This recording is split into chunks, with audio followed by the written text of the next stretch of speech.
Thanks for having me. So I'm going to talk today about which findings do get published and which findings should be published.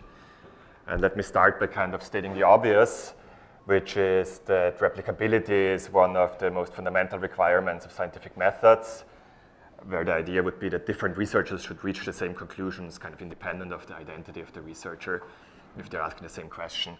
And I guess we can think of methodologies, which can take various forms, as being ways of trying to ensure this by tying researchers' hands. Despite this, as all of you know, replications of published experiments frequently find effects that are much smaller or even of opposite sign relative to originally published experiments. And presumably experiments are among the methods that are most tightly controlled by social norms or conventions. And so that's kind of bad news. And one of the leading explanations that has been offered, of course, for this lack of replicability or the perceived replication crisis is that it's selection on findings, which could be selection either by journals or by authors, right? None of these implies any wrongdoing by anybody. It's just that not everything gets written up and not everything gets published. If it's done by journals, it's what we usually call publication bias, which might be due to decisions by editors or by referees. And selection could be based on various criteria. It could be on significance, which is the most commonly discussed one, but it could also be based on surprisingness. It could be based on confirmation of prior beliefs or various other criteria. And on the other hand, selection can also happen by researchers, where it's most often discussed as p-hacking or specification searching, in which case it might in particular be driven by incentives for researchers to submit results that are most likely to be published. And so in the context of these debates, my co-authors and I were trying to answer two sets of questions. The first one is which findings get published, which we tried to address in this paper with Isaiah Andrews. But the question is how much and based on what criteria are published research findings selected. And if we can figure out the answer to this question, how can we correct for such selection? And I think relative to the existing literature, and we have seen some of that today, I think there's a lot of plausible approaches out there to test whether publication is selective. We are trying to be a bit more ambitious in this paper and trying to find out the magnitude and form of selection. And the second paper I'm going to talk about a bit more is which findings should be published. It's based on this paper with Alex Frankel. And so kind of the point of departure here, and I suspect I might get a little more pushback from you guys on this one, is that replicability is not the only goal of research.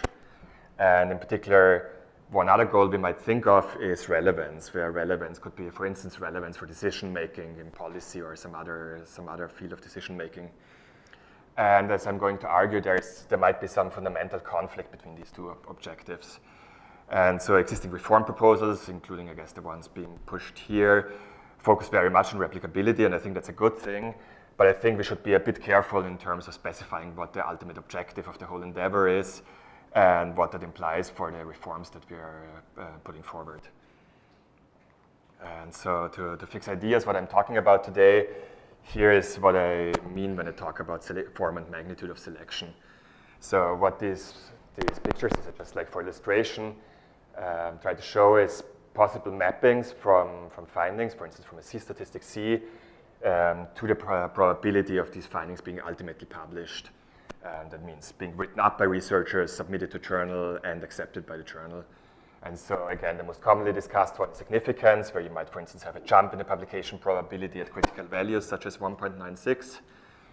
It might be a combination of significance with some other criterion, for instance, selection, significance, and sign. So one example where we find something like this would be the literature on the impact of minimum wages on employment, where journals might care both about you finding something significant and might have a ideological preference, a prior belief that one sign is more plausible. So it's easier, for instance, to publish findings of a negative impact of minimum wages on employment relative to a positive impact. It might be selection surprisingness, which looks kind of like significance, but it might be centered around some other point, where prior belief says that an effect might be around 1. And so if you find something that kind of debunks this prior belief, that might get more attention. Or it might be the opposite, that referees find, oh, this result is far away from my prior belief, there must be something wrong with this study, and therefore I'm going to reject it, right, which would be the exact opposite impact. And so what we're trying to do in the paper with Isaiah is finding ways of estimate this function p from data and use it to correct published findings or the interpretation of published findings. And there's 3 big picture results that we have in the paper. The first one is if we know the function p or some variant of it, then we can actually correct our interpretation from published findings. We can do a bias correction for both the magnitude of estimates and for statistical tests or confidence sets to generate unbiased estimates. And this is actually fairly easy. Kind of the underlying idea is something called quantile inversion. Second, and this is maybe the biggest part of the paper, is we can actually, under some conditions, identify the form and magnitude of selection. We can do that non-parametrically without relying on any functional form assumptions. And we're proposing two approaches to do that, which kind of rely on orthogonal assumptions and orthogonal variation. The first one, which I think is very credible, but maybe somewhat limited in its applicability, uses systematic replication studies. So there's been a series of these systematic replication studies published in Nature and Science and other outlets in recent years. And there the idea is the people undertaking these endeavors would take a set of published results and try to rerun the exact same experiments with the exact same protocols and publish the findings for all of their replications. And what happens when we have such systematic replication studies is, imagine there was no selection in the publication, then really you could just change the label of which one is the original study and which one is the replication study, and the data should look exactly the same. Right, so in particular, if you would make a plot of original point estimates against replication point estimates, that plot should be just some scattered cloud that's symmetric if you flip the 2 axes. And as it turns out, any asymmetry in this joint distribution tells you something about the selectivity. And so the first result we show in that paper is that it's actually sufficient to fully pin down the function p. And the second approach we propose is more widely applicable, but relies on somewhat stronger assumptions. And the second approach uses meta-studies. So in particular, it uses the joint distribution of point estimates and standard errors across studies in some literature. And again, and this is a somewhat more complicated result to show, turns out that this joint distribution under some reasonable assumptions allows you to, again, back out what the function p is. And the basic idea is if you look at studies with larger standard errors, you should get a more dispersed distribution of estimates. And so you can compare the distribution of estimates across different standard errors. And any deviation from this prediction that for larger standard errors, it should be more just a more noised up version of the lower variance one. Any deviation from this prediction, again, allows you to back out what the function p is. And so in some settings, we can do both of those, and we get the exact same answers, which is kind of comforting. And so we have a bunch of empirical applications in that paper. First one to lab experiments in both economics and in psychology, and both of these, it's very much selection and statistical significance. You have to get across that 1.96 threshold, then you have a chance of getting it published. Another literature we look at is the literature on the effect of minimum wages on employment. And there we find selection on both statistical significance and on the sign. So basically, the profession still has a preference for finding a negative impact of minimum wages on employment. Once you correct for that, we pretty much get an exact 0 across papers. And another one we looked at was a meta-study on deworming, where, if anything, it looked like there was a selection into that meta-study based on insignificant findings, but our estimates are pretty imprecise for that one. So the second paper, which I want to spend a little more time on, is the paper on which findings should be published.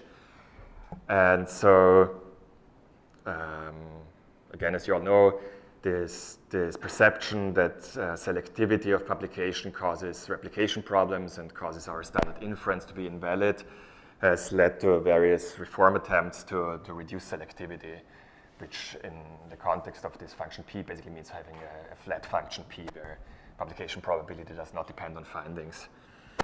And so there's some easy versions of doing that, like de-emphasizing statistical significance in teaching and publishing, banning stars, which is something econ journals have done now. Somewhat more ambitious pre-analysis plans to avoid selective reporting, at least by researchers. But if you tie your hands beforehand, you can't select. And one step up from that, registered reports, which also try to eliminate selection not only by researchers, but also by the journals themselves, where acceptance is independent of the empirical findings.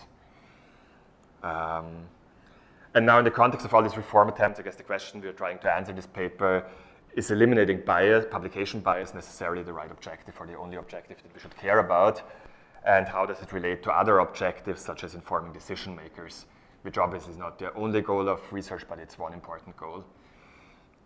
And so what we are doing in this paper, we're setting up an economic model to characterize optimal publication rules from an instrumental perspective, where the idea is a study might inform the public about some unknown state of the world, and then the public, based on a publication or also in the absence of a publication, makes a policy decision, where the optimal decision depends on what this unknown state of the world is. And so kind of a key assumption here is that we take as given that not all findings get published, and which is an empirically realistic assumption, of course. But it's not entirely obvious why that is the case, and that's, I don't know, it's actually a question that has been really bugging me for the last year, and I have not yet found any good answer in some sense. Why don't we just put all our data out there and be done with it? So it's kind of the question, what's the role of researchers and what's the role of the publication system in all this? But leaving it aside for now, let's take that as given. Under these assumptions, here's kind of what we find fairly robustly, I believe. The first one is actually that optimal publication rules, in this instrumental sense, do select on findings. And in particular, you want to publish surprising findings, which for leading cases does look like somewhat similar to one-sided or two-sided tests around some prior belief, where cutoffs are not necessarily the conventional statistical significance cutoffs, but there is a strong rationale to publish extreme findings. Second, and kind of running counter to that, is any selective rule, any p-function that's not flat, you distort your statistical inference. You're not going to get unbiased estimators, you're not going to get size control, you're not going to get validity of standard Bayesian updating if you have any form of selection. So there's kind of this fundamental tension between being instrumentally useful on the one hand and making standard inference valid on the other hand. And so then the last 2 points I won't talk more about today, but in kind of richer versions of the model, there's some rationale to publish precise null results to avoid future mistakes, if there's kind of a stream of future studies that you might expect. And if we think more about incentives for researchers, how much to invest in precision, which topics to work on, again, that kind of suggests some tilting towards less selective rules, but selection remains optimal. And so I apologize to the non-economists here, and I'll try to keep the formalism simple, but here's essentially the model that we look at in the baseline version. The idea is that there's some underlying state of the world theta, and we have some common prior distribution, pi naught, some common prior belief over that. And then there's one study which might or might not be submitted to a journal. There's a submission probability Q. The study has a precision or for instance, a standard error S, and then a finding, and it has a finding which is distributed in a way that depends on the state of the world theta and the precision S. So you can kind of leading exactly would be a normal distribution here that's centered at the truth. And okay, so the study gets submitted to the journal, then the journal makes a publication decision D, and there's some function P which determines the publication probability as a function of both your findings and your standard errors. And there's some publication cost C, so this is what's capturing that not everything gets published. And after the journal has or has not published the study, then the results might be observed by the public if it's published. And if they're observed, then the public updates its belief about the state of the world and gets this posterior pi 1xs. If it doesn't get published, it just has a default belief pi 1 0. And based on that belief, an action is chosen to maximize some policy objective U here. Let's think of that as social welfare. And so our goal in this paper is to come up with the publication rule P, which maximizes our ex-ante expectation of social welfare in this sense. So basically, one thing to keep in mind here is no incentive issues. There's no, the journal just wants to help the public. The researcher exogenously submits, so there's no distortions on the researcher side, and everybody has the same prior beliefs. Is X an unbiased estimator? Not necessarily, right? So here in this abstract form, it's just something that has a distribution that depends on theta. More specific example would be X might be a normally distributed estimator centered at the truth or something, but the general argument doesn't really depend on that. Okay, so in the context of this framework, how would we go about analyzing what an optimal publication rule is? And so kind of the key result to get there is to realize that ex-ante optimal rules, which ex-ante maximize expected welfare, are those that publish exposed findings that have a big impact on policy, that change your policy decision. And to see that, we can define this interim benefit of publication, and that's the difference between two numbers. The first one here is the expected welfare if we publish something. And if you publish something, the public is going to have the same belief as the journal, since they have the same information, and so they're going to pick the optimal action for that, and that's the best possible thing to do. If we don't publish something, then there's just some default belief in the corresponding default action. And so this one has to be necessarily bigger than this one, so that's the return to publishing a given finding exposed. However, there's a cost of publication C, of course. And so one way of writing ex-ante expected welfare is in this way, which is the ex-ante expected welfare for the default policy action. You would take absent publication plus this term. And the key thing is for any given finding X and precision S, if you publish something, you have a return delta of publishing and the cost C. And so from writing it this way, it's immediate to see that optimal publication rules have to set the publication probability to 1 if this exposed return exceeds the cost and 0 otherwise. And so something that follows immediately from that is in particular, no matter what else you assume, optimal publication rules don't publish null results. Where by null results here, I mean results that don't move the policy action relative to its prior. Right? So because if you publish something where the action is the same as your default action, there's no return to publishing it, and you might as well focus your attention in your journal space on findings that actually do matter for your policy choice. So you could think, for instance, of a medical context. You run a whole bunch of medical experiments. A priori, you wouldn't use any of these new treatments because you don't have evidence on them yet. And then a lot of them, the experiment fails, or you don't find that it's effective. And so there's no point, in some sense, telling doctors about the ineffective treatments because they wouldn't use them anyway. However, if you find something that turns out to be quite beneficial, you want to tell doctors about, we have found this new treatment that actually improves things. And then conditional on publishing that, it's going to be upward biased, but it's still the useful information for them to learn about these few treatments that actually turned out to be effective in the experiments.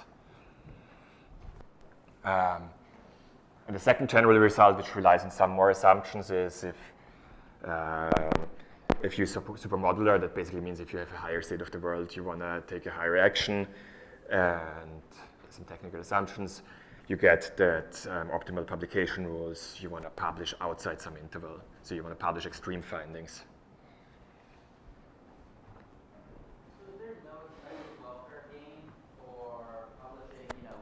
Publishing research, is there no expected welfare gain in publishing basically research that shouldn't be repeated? Yes, and so that's kind of in some ways part of the dynamic version of the model, which I'm not going to tell you about today, but which essentially yields very similar qualitative conclusions, but quantitatively it gets a bit attenuated. So let me show you two examples for kind of this general argument before I conclude.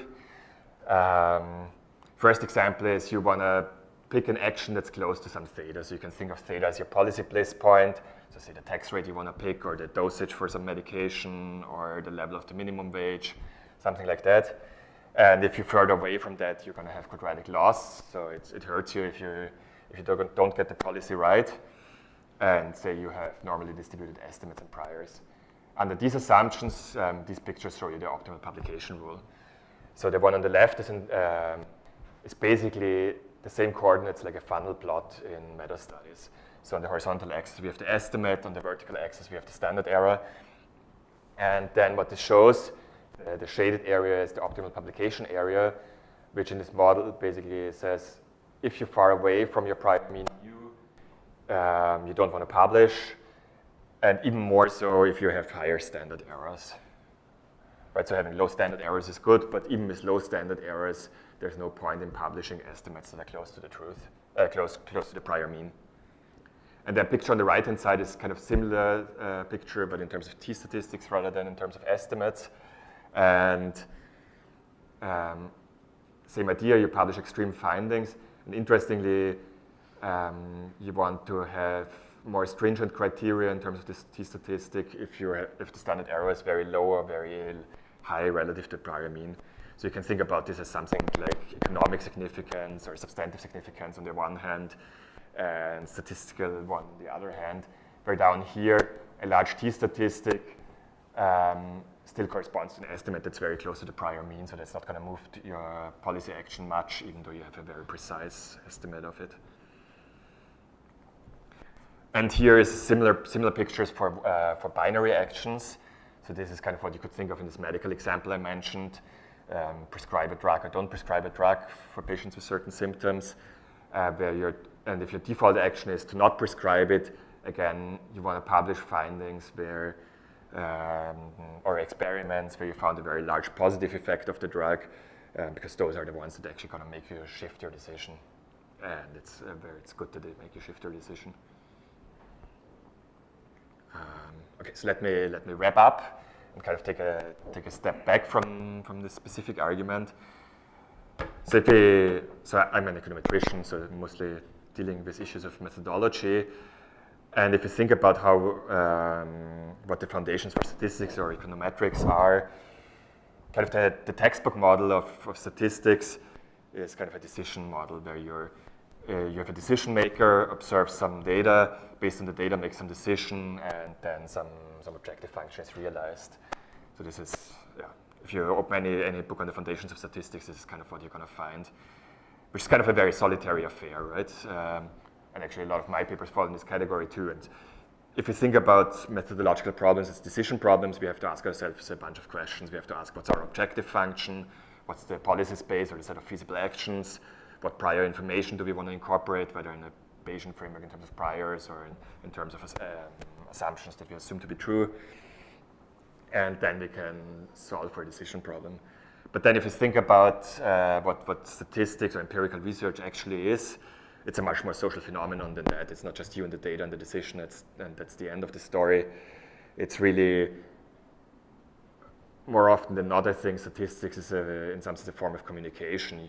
You observe some rich data set, and then you produce a summary, you write that summary up, and you communicate it to readers through some institutions like the journal publication system.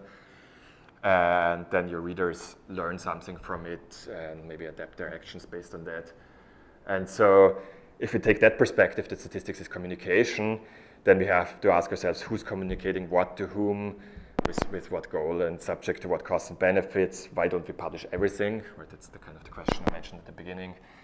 In some sense, if you take like a naive Bayesian perspective, say you just want to say, take your data set, dump it out there, and you're done with it. It's not clear what the role of the researcher is, but of course there is a role of the researcher. Like, it's kind of useless to just receive tons of giant data sets out there without knowing what they tell us.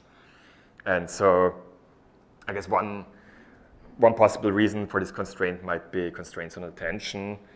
So we just don't have the mental capacity to process immense amount of information. So I'm very interested, I guess, in thinking about statistics as optimal communication subject to attention constraints. And so if we take an even bigger perspective, then I guess we can think not just as statistics as a communication between two parties, but really there's kind of a social process of learning that involves various parties like researchers, editors, referees, policymakers, and they all are subject to different incentives, have different information, might engage in strategic behavior. And so I think it's very, very fruitful directions to think about both the foundations of statistics and how we want to reform the practice of empirical research. One last point I want to make. For the first paper, I wrote a web app where you can just upload a meta study that you might have done, and it spits you out estimates of selectivity in publication based on that meta study. Thank you.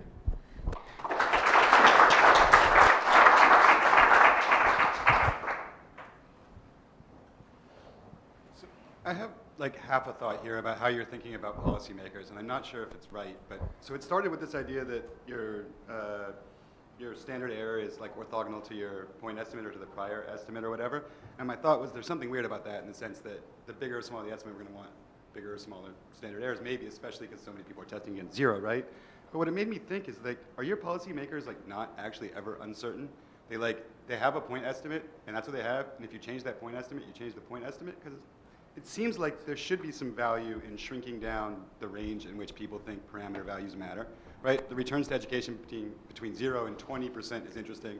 Between 9 and 11 is better, right? And your model, I think, doesn't give that, and so it doesn't give value to the sort of like precise estimates in a way that it could, or that policymakers seem to actually care about. No, I think it does. So one is this orthogonality assumption. I think that's basically a technicality that I don't think that's key to driving things. As far as policymakers caring about uncertainty relative to just a point estimate, they do to the extent that say U is a concave function or something like that. But at the end of the day, they have to pick one action, right? Do we implement that policy or not? And so from the journal's perspective, if the journal receives a study that's very precise, for instance, then they really care a lot about the policymaker, then that makes them update their priors a lot, and they care a lot about the policymaker shifting their action there. Whereas if they receive a very noisy signal, they're still very uncertain about what the true state of the world is, then the returns to publication for that noisy signal are smaller. So that's very much captured in this model, which you see kind of in these pictures, right? You have more stringent criteria for publishing findings for more imprecise studies, which is like... The shaded areas are what we publish, right? The shaded areas are what you publish? Yeah. And so never getting a very tight estimate around the original prior point estimate never is publishable. It seems like it should be if they're caring about precision of their... But if it's in this model, again, if it keeps them exactly at their prior mean, it's never going to change the action. Right, so in the extension that I haven't shown you with a value of dynamics, there might be future information coming in. There is indeed a value also for, essentially you get a publication rule that looks something like this. And the reason is if you get something very precise here, then it prevents future mistakes happening because, yeah.